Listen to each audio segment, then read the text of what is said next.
Have you ever stopped to think about how awful humans are designed? You mean just like physically, or just like their intent and how terrible they are in general? Well, the terribleness is pretty bad too, but I'm just talking about like our physiology. For instance, think about like right before you came over, I just fell asleep in my bed. Now, could you imagine like back in the day when we're in the wild with monsters pretty much coming to eat you at all times, and you're just like, oh, you know what I could probably do? Just close my eyes and lay down for 4 unattended hours. I hope a lion doesn't just come and jack me. Like, what the fuck kind of... Like, that's so stupid. And, like, it's not like even like, I'll just sleep in this tree because most of them can still just get you in that tree. I know, it's bullshit. I don't... That's a really bad design flaw in my opinion. I think any time that you just shut down completely for a long, extended period of time, you're probably not suited to survive in the wild. And to think they want you to get at least 7 or 8 hours. Yeah, you just go crazy. I don't know, that's bad. Also, like, who the fuck thought it was a good idea that the hole you breathe out of is also the hole you swallow food and water? Oh, you got these 2 little nostrils that help, but not really. Yeah, but you can't breathe at the same time you're swallowing something. And then it just, the slightest, it goes slightly down the wrong path and you just, and almost die. Or you could just like, oh, how did you die, Caleb? I ate a piece of ham and I didn't chew it too good. And now I choked and I fell over. Or just how weak, like, our innards are compared to, like animals. Yeah. Like, wolves can just eat raw, just dead meat. Or bears, eat stuff that's been dead for like a week, and like if a human has one thing, it could be like the day before it goes past due, and it could still fuck you. Slightly undercooked beef. Oh yeah, I'm shitting my salmonella. Guts out. Well, just think about like animal skin. Most animals, they just fucking run through thorns and all kinds of stuff. Us, it's like, oh, a paper cut just debilitated me. Yeah, that paper cut. Oh, God. Like, you just accidentally brush up against, like, a sharp edge of your car and just slice a giant gash in your skin. We're so weak. And then our eyes just go bad for no reason. You can't hear shit after a while. Like, how many bears do you know that are, like, nearsighted or something? Why? Why does this happen? And because if they do even make it that long, something else is gonna kill them before then, most likely. That's probably exactly why, is because we just bred to be soft. Yeah. Because in the wild, if you have some kind of genetic flaw, such as bad eyes or no smell or something like that, you just probably get eaten and die, and you don't pass on your... No, that's why they say, like, back in the day, like, the caveman guys and all them, they, like, almost, like, the hair and stuff that they've had. They were animals, pretty much. Yeah, now we, with grooming, and you don't need that anymore, and clothes. And we're just soft, squishy, and kind of pussified. Kind of? Yeah, very pussified. What does this have to do with writing? No, we can't do that. We can't do that. Do what? The pussified. What? We are scrotumed or dicked because that is testicled. Because that is a very weak thing. Yeah. The vaginas are very tough and strong, durable. Just gonna say durable. Like penises and especially the testes are like you can a chicken flex a vagina. Can you? I can't, like, flex my nutsack, like, you can do, well, you can do, like, some lifting and stuff, but, I mean, like, you can't, like, I don't know, it's not like you can move them, just, you without should be able to spin them in there. That'd be cool if you could just spin them in, like, just cause, like, a gravitational force. Man, this dude's the best nut spinner. It'd be like it's like the reverse end of Tails from Sonic. Yeah. You just start flying, but just keep on spinning. That's another one. Why is our genitals on the outside of our body? That's a terrible design. Hey, the most sensitive part of your body besides your eyeball, you know what we're going to do? Let it dangle so you can accidentally sit on it. Let alone if something just slightly smacks it, you're just going to be incapacitated for 20 minutes. If it gets too cold or too hot. Hey, wild animal, you have to poop in the woods. But you know what? When you're bending over pooping in the woods, we're going to have something that dangles and touches the ground where snakes and scorpions are. Or just gets dirty. Very dirty. Oh. Man, we started off on the wrong foot. That's not that's good story fodder though. Start writing about how humans die out because we have testes. And then we start to evolve to not have testes.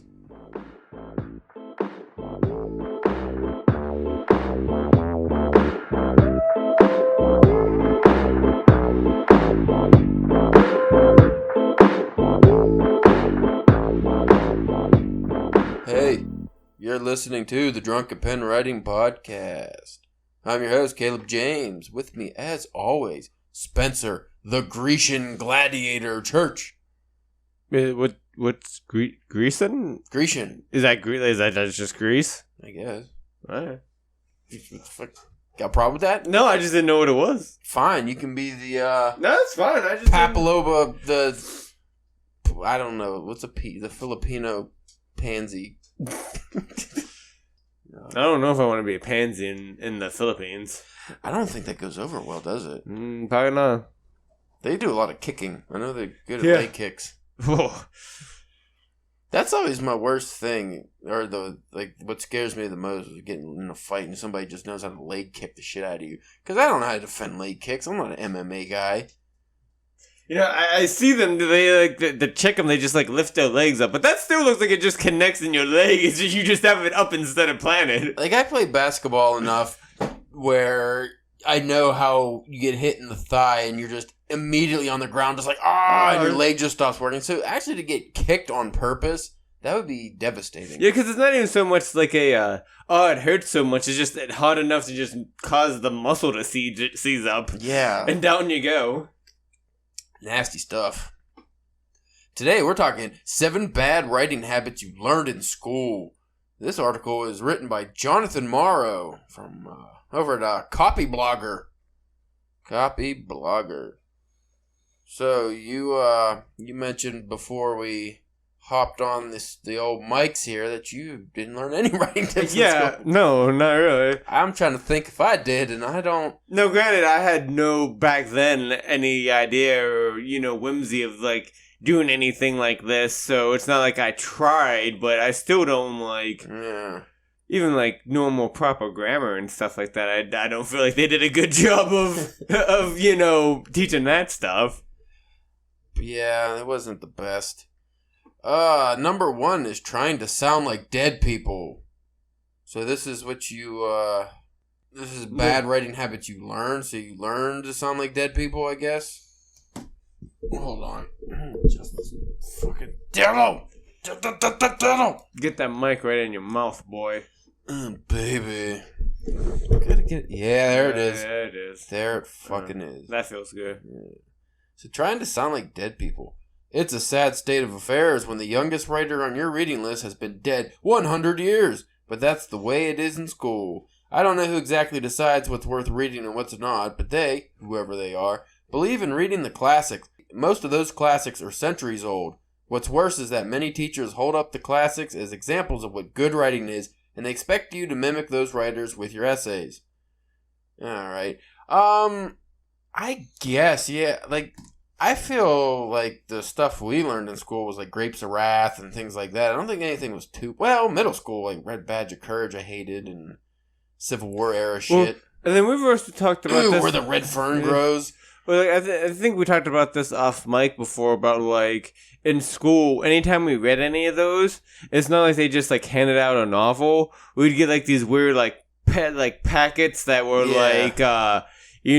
abridged versions that were half the stuff taken out of it, and you're reading an Edgar Allan Poe. You're not really reading Poe. You're reading somebody's revision, a revised version of Poe that young kids can understand. And to take out any of that stuff that you might not want, because you're still reading it, and I guess it depends if it's in high school or whatever. That you can't read this. We can't let the kids read this stuff. It's bad, or it's a certain kind of rating. Now this young feller here, I don't know if he's young. He goes on to state that he thinks they should teach Stephen King and J.K. Rowling in school instead, young hot writers. Now that would be cool. It would definitely get the kids more interested. But I do think there's some older stuff that and you would probably know better than me because you've read more of that stuff. But I'm sure there's still like things that older stuff that they should read as well. I think the way to do it is you start small and work your way up to the older stuff. Yeah. So you might start with some more modern writers or like kids. Like, why can't in like second grade or whatever, like a Goosebumps. Yeah. Why can't you have kids doing Goosebumps? Why do they have to do their stupid Red Badge of Courage or some boring shit? Like, do some things like that, and then work your way. Then maybe by 8th grade, you kind of dabble in Poe or even like a Steinbeck, who's an easier reader. Yeah. Hemingway, you kind of go into that, and then by the time you get into high school, then maybe you start getting like kids already like reading by then. But if you start straight off like with these boring long stories that kids can't relate to at all. Can you relate to like living on a farm in Pilgrim times? No. It's just it's quite stupid. But as far as writing, like the old dead people, you really can't because nobody's gonna read it because people don't. Even people who like classic literature. That's the styles from the past don't really mesh well with the audiences today. Yeah, unless you're writing a period piece, it's not going to fit too well. But even then, I don't think you've got to have a hard enough time to make it to sound that way without it just being like a cheap copy. Well, that's what I'm saying. You can't really sound unique or original if you're writing in that style because obviously it's been done to death. Yeah. So I don't know. I never was really taught to write like that from what I remember. They just made us read that shit. I don't remember them ever like saying, hey, you have to write in this style. They just, if anything, they didn't really teach a style. They just suffer other than, write properly. But let's see what this feller has to go on. I'm going to keep calling him feller.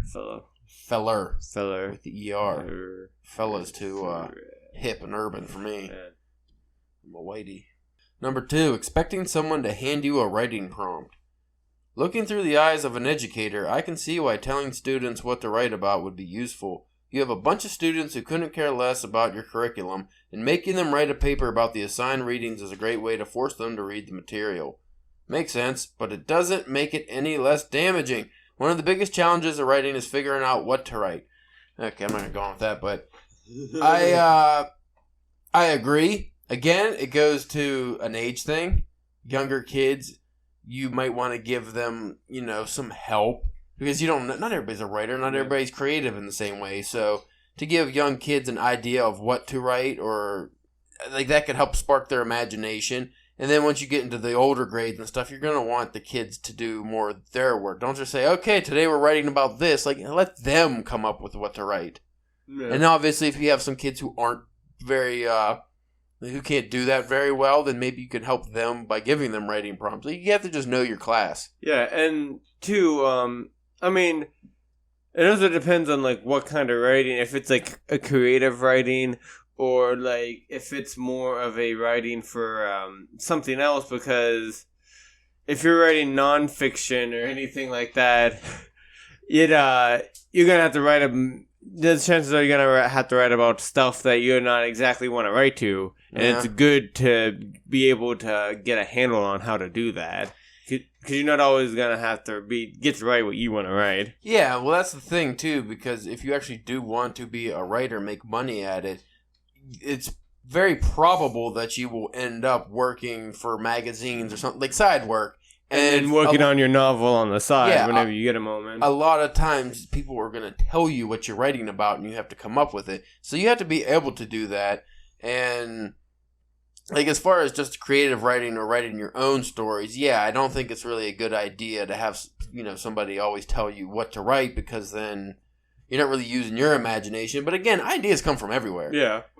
Just because somebody gives you an idea like a writing prompt, that doesn't mean you can't completely make it your own. Well, how many times was that one of the episodes that aired, or was that one of the early ones that never made the light of day? I think we did a flash fiction writing prompts. Yeah, we were just going through prompts and we were just spitballing ideas and stuff like that. Yeah, definitely. And, we all get stuck sometimes creatively, so, those can help. But I get what he's saying. You don't want to be dependent on somebody always telling you, what to write. 3, writing long paragraphs. I already disagree with this. I think the longest paragraphs are the best. No. The whole page. The page and a half. Hemingway style, just a paragraph that's 6 pages long. Once upon a time, it was acceptable to write paragraphs long enough to fill multiple pages with big blocks of text. I do dislike that a lot when I read it, even if it's good. Just break this up. It makes it hard. Like, just looking at it on the page before you start reading just makes you like, daunting. Oh, shit. It makes you not want to get into it. That's like one thing with Ray's book. His stuff, like, there wasn't like long chunks of stuff. Everything, and it kind of gave it like a faster pace, it felt like. I find in my writing, one thing I do have problems with is I always kind of have uniform blocks of text.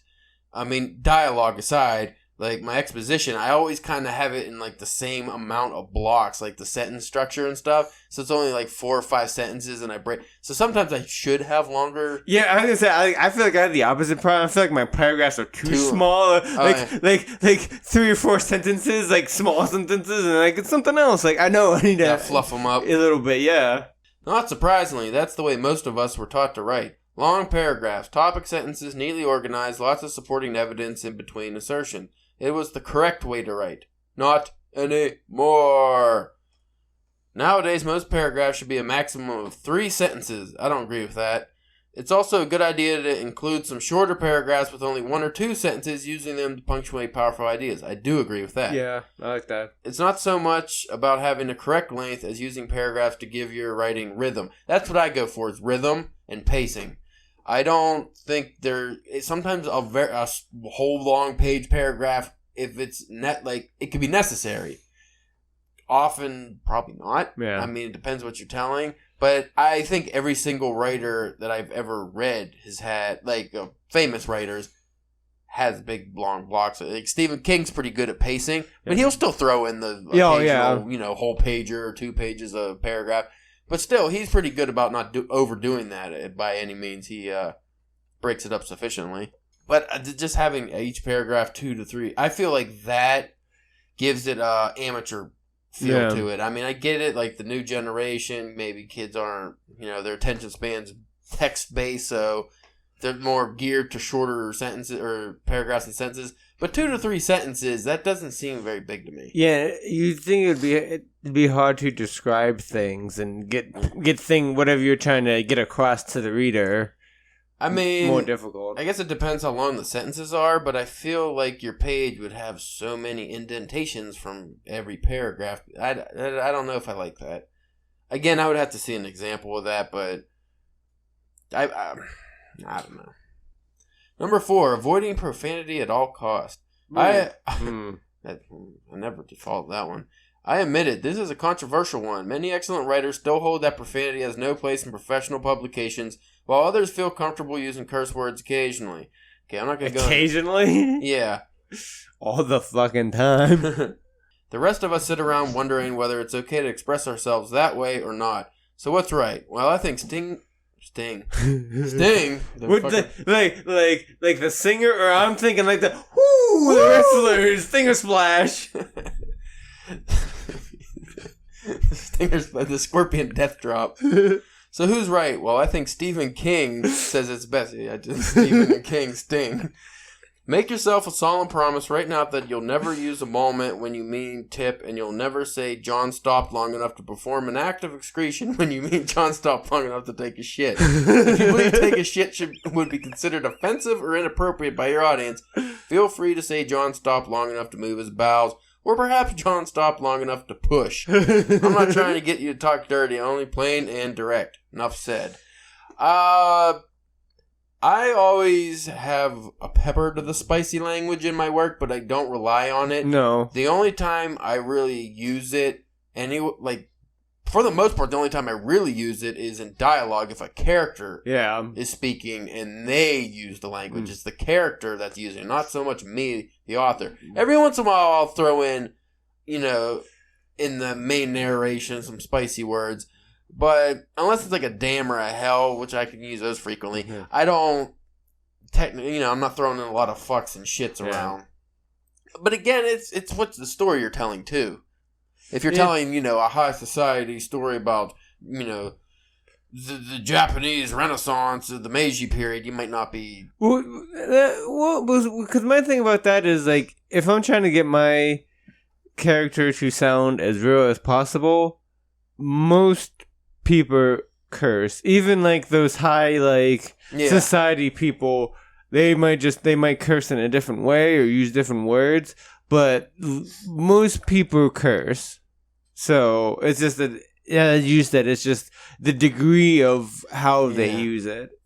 I mean, if anything, I would say it's probably better to underplay it. Yeah. Because a lot of people I know will use fuck every other word. Yeah. They use it as a linking word. And you don't want to do that in your dialogue. You want your dialogue to have purpose, so I would definitely stick to that. Stick to that degree. Sorry, couldn't help it. Does your mic still smell? I don't know, because the whole house fucking stinks. It's hard to tell what my mic smells like when the whole house smells like ass. Well, I think we found out the solution to your mic smelling problem then. It still reeks in here. Your canned chicken reeks. Why didn't you make fresh chicken? Why do you use the canned?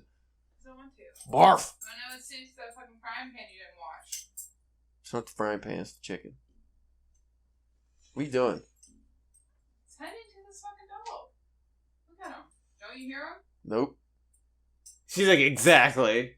Come here. Oh, goodness. Goodness gracious. Great balls of fire. Stinks in here. Number 5, leaning on sources. Most kids I knew hated digging up sources and quoting them in the papers. But not me. I always hated that. I don't think I ever actually did that. Yeah, right? No, when I was doing freelance writing, I had to do that on some shit. And I was just like, I'm not about this. I don't want to research. I just want to wing it. No, the sneaky little bugger that I was and still am realized that sources were an escape route from creativity. Okay, I'm not even going into that because what sources are you leaning into in fiction writing? Probably not much unless you're fucking writing a House of Leaves style book. Well, I mean, unless if you're doing, like say maybe if you're writing a Western and you're looking up, like Wild Bill Hicks or whatever, like those kind of things, maybe. But I don't know why you would have to source that in your, in your book or anything like that. Yeah, I don't. I think this is more about nonfiction. This part. But again, I get what he's saying, because even if you're doing nonfiction writing, you don't want to just focus on the sources and rely on them so much. It's supposed to be you writing, so I get what he's saying. Number 6, staying detached. We are taught that good writing puts the focus on the subject, not the writer. It's unemotional. It gives equal attention to opposing points of view, presenting them all without singling out one as best. And sometimes it's true. If you're a scientist, engineer, or a doctor, then maintaining your role as a detached observer is a great idea. For everyone else, though, it's a disaster. Have you ever read the stuff scientists, engineers, and other so-called detached observers write? It's boring. Outside of their exclusive circles, you couldn't pay people to read it. If you want people to want to read what you write, then you should do the opposite. Be more like Oprah Winfrey or Gary Vaynerchuk. Never. They are... Oh, you don't like Gary Vaynerchuk? I don't know who that is. I just don't want to be like Oprah. They are opinionated, having a unique style, and are prone to emotional outbursts. It's no coincidence that's what makes them interesting.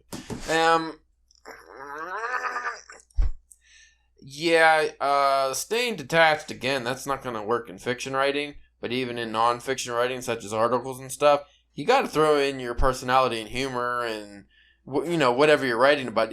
Your personality has to be in there. Yeah. That's why they're reading it. Yeah, and how else are you going to try to make a name for yourself if you just sound like every other person out there? Yeah, if you're detached, you're like writing a scientific journal or something. Unless you're just giving straight facts to something, that's not how you write. It just doesn't make sense. I don't think too many people have a problem with that anymore. Just, with Twitter and everything else, people seem to be pretty good nowadays at expressing themselves. Yeah. Whether they are able to express themselves in a fluent, good, wonderful manner, that's another story. Number 7, listening to experts more than yourself. Who might have criticized the writing habits you learned in school? Well, nobody. Yes, I'm a professional writer. Yes, I have a literature degree. Yes, other writers have paid me up to $200 an hour to edit their work, and they've been amazed when all I did was correct the above mistakes.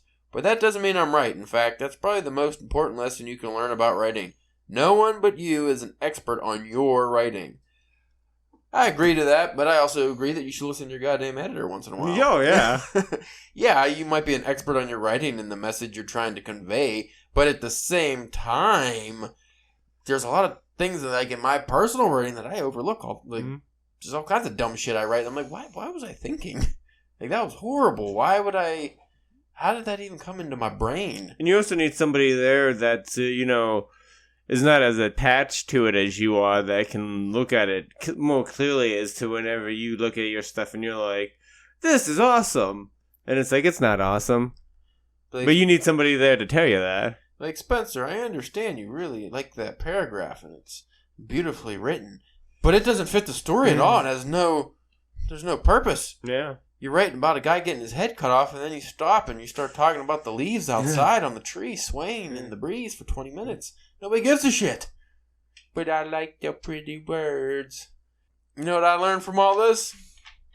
Don't go to school, man. School bad. School bad. School's for fools. Do dope and drugs. You ain't gonna learn nothing in them old schools there. You ain't even cool if you go to school. DPW says don't go to school. Sad thing is nowadays you learn more just going fucking around on Wikipedia or something than you do in school. I've learned more on YouTube videos than I did in like at least 7 solid years of school. That's what fucking classes should be. It should just be a big flat screen in front of the chairs and they just show YouTube videos. Yeah. Yeah, like if you watch TED Talks and what's that one channel? Vsauce. Like, those are just 2 of those are enough to fucking teach you everything you know. You got your biography channel. There's so many things. The master classes, if you're going and just stick with the writing theme. There's so many mathematicians on there, chefs. Like, just Neil deGrasse Tyson's and them kind of guys doing that, all the space and science stuff. I feel like we're just holding on to this archaic idea of go to school and sit there and... Honestly, when you were... Let's say kindergarten. No, because kindergarten you actually learn some stuff. So like 5th through 8th grade, you don't really learn anything, do you? I mean, think about what you learned in that time period. Like, maybe algebra. Like, you just... Nothing important. They don't teach you shit. And then when you get to high school, most of that's just like dumb shit that you already learned in middle school but didn't actually learn it.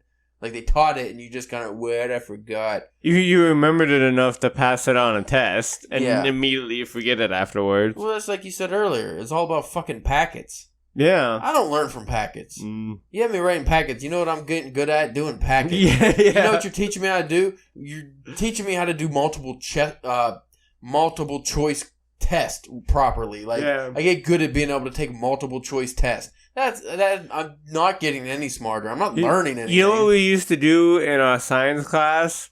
I won't say his name, but you know who I'm talking about. Oh yeah.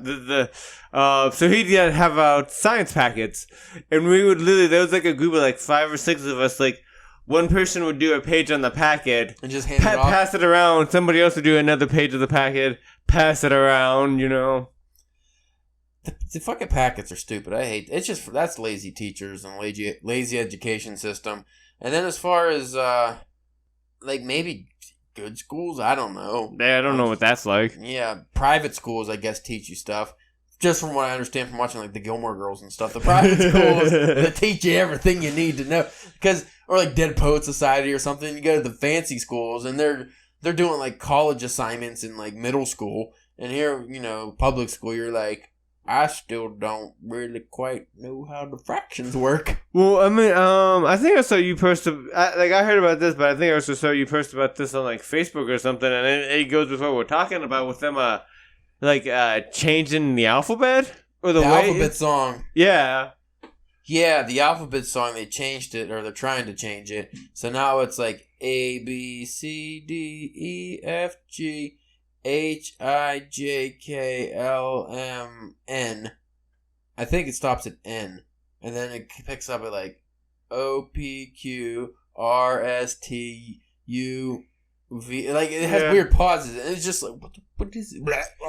Because I guess the kids didn't understand. Since like 1856 or whenever the alphabet song came about, the kids just never got good at the LMNOP part. It just threw them off. You fucking rebooting everything. Rebooting the alphabet song. And they rebooted math, and now kids don't know how to do math. I'm so glad I didn't have Common Core math. Like, I'm glad I missed that boat. Yeah, didn't they change something with, like, the decimals or something? Or is that how I got... Well, no, I don't know about that. The Common Core math is this whole fucking long estimation thing, and you don't actually get the correct answer. So then why do it if you don't get the correct answer? Yeah, well, if you look at the examples people post online when they're bitching about it, it's, like, the kids estimate, but if they do it right, they get the right answer, it's marked wrong. So if, like, you break down some big number or whatever it is down to, you round them off. So if the answer is supposed to be like 73 and you put 73, they go, no, it's supposed to be 70. You're supposed to round it and estimate. You didn't estimate, so the right answer is wrong. See, back in my day, math wasn't about estimating. It was about getting the accurate number. Just think about how easy it would be if you could just fucking estimate all the time. And like, what's the window? Like, how close do you have to be? Like a five numbers away, 2 numbers away. I think it's within 10. That's bullshit. Then I'm just throwing random numbers out there. Yeah, hoping to score. Wait till these. That's more like a game show than math work. Wait till these kids grow up to do try to become doctors or something. You mean cashiers? That'd be even more fucked up. But that's where they're probably gonna end up going. Yeah, they're not gonna go to medical school. That's not gonna work if you can't do math. Yeah, somebody tries to give you change back. You ever do the whole like $1, or it's like 99 cents? You give them the penny so you get the dollar back. And it's like, like their brain just shuts off, and it's like, I already typed it into the thing, so just give me $1. Like, it's fucking, what are you doing? No, I don't get it. It's confusing. Or it's like, it's $1.75, and you give them the proper change, so you get $2 or whatever your change is, and they're just like, I don't understand it. I'm confused. It's that Common Core math, isn't it? Yeah. These little kids. Well, even like you said, like hospitals, if you first get like 70 cc's of whatever, but they give you 65, right? That's close enough. I hope these people don't start working at NASA or anything. NASA. Nassholes, as George Carlin called them. Can't steal that one. Ooh, I wanted to mention this, even though I guess by the time this posts it's going to be old news, but rest in peace, John Witherspoon. Yeah. That was depressing. Yeah.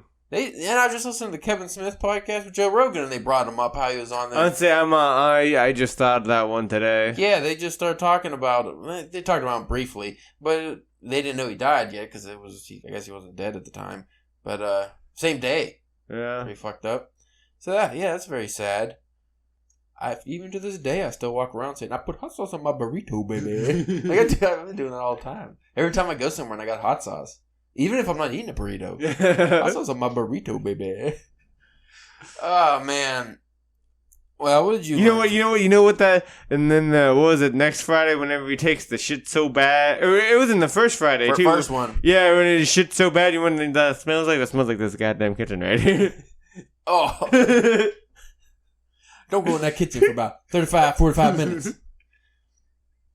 It still stinks. Fucking reeks. People who don't know, my girlfriend cooked canned chicken, and it reeks, and it really, really stinks. And I got upset because it stinks so bad. And she doesn't smell it because apparently her face doesn't work. And I keep saying it stinks. And I'm the asshole because I mentioned how bad it stinks. I think they got that if they listened this far into the episode. Spencer's talking about, the goofy goalies, the Goonies, whatever they are from the 80s, Is Rob Lowe in that? Rob Lowe wasn't in that. No. Bill Paxton. What are you talking about? Stinks in here. All right, folks. Well, if you enjoyed this episode, make sure to give us lots of money. There's some money. Like $1 would be cool. Yeah, yeah. If all 8,000 of our listeners gave us $1, Wait, what's the Common Core? If I do the $50. carry to 3, it'd be like $12.94 plus change. Yeah, it'd be about $50. If you would like to check out all the Halloween stuff we've been posting, go to drunkenpenwriting.com. You can go on the old Twitter, talk to us at drunkpenwriting, and say, hey guys, I don't think you're too funny. I don't like your stuff. Caleb, why does your kitchen smell so bad? You can go on the old Facebook at Drunken Pen Writing and on Instagram at Drunken Pen Writing. Instagram is getting saucy. I've been posting all kinds of nudes of Spencer. Well, you gotta give the people what they want. All from the back, though. You can show man ass, you can't show crotch. You can show man nipple, but not woman nipple. Because at the World Series, those two girls got in trouble for flashing their boobies. I heard something about that. Yeah, I watched that. I made sure I studied to make sure I'm on No, top see, of it. no, I heard something that They got banned for life. Because I heard flashing. Like I just saw flashing like on a news thing, so I thought some just like asshole ran on the news, like on the field with his dick flopping around or something. Two girls in the crowd, they were like Instagram models or something. Oh yeah. They showed their boobies and for breast cancer awareness or something. Whatever. And they got banned for life from all MLB events, and probably not much of a loss for them. But though, who's like? Well, here's the thing. Like, it's not like their pictures are gonna be at the ticket booth. Like, you can't let this person in, you know. Yeah, I don't know how they enforce that. But what I don't understand is, and they kind of brought up a good point, I think, at those stupid games, how many giant fat guys with huge man tits do you see just not, you don't have to wear shirts? Yeah. You see one female boobie that everybody wants to see. Yeah. Like, the boobie everyone wants to see, can't show that. That's illegal. The boobie nobody wants to see. Let's see, like I haven't, backwards. I haven't seen it at least yet. Now I'm gonna have to, just for research. I'm gonna have to check it out for research. But I'm gonna assume that they are boobs that you would want to see, other than the you know, as you were saying, the man boob. Yes, they're the boobs people would want to see. And I just don't understand as a country why we are offended, not just by boobs, but why anything we want to do or see or something that's cool, say, nope, can't do that. But things that are bad, like cigarettes, are bad. So you can just buy them anywhere. Yeah. Marijuana seems to have some good effects for people. Make that a 100-year struggle to get that legalized. Like, you know, booze just kills everybody. But you could just, you know... So well, in their defense, they did try to get rid of booze, and it didn't go over well. Bad timing. Don't try to get rid of booze. We know that was before the Depression, but everything sucked back then. Yeah. The booze is the only thing you had. Yeah, it's the only thing you look forward to. You didn't have air conditioning? Come on. I digress. We're rambling. If you folks want to flood Spencer's Instagram with naked pictures, he has that too, but I don't remember what his name is. And I'm not looking it up, and I'm not asking him. You folks have a wonderful evening. Bye. Goodbye. Stinks.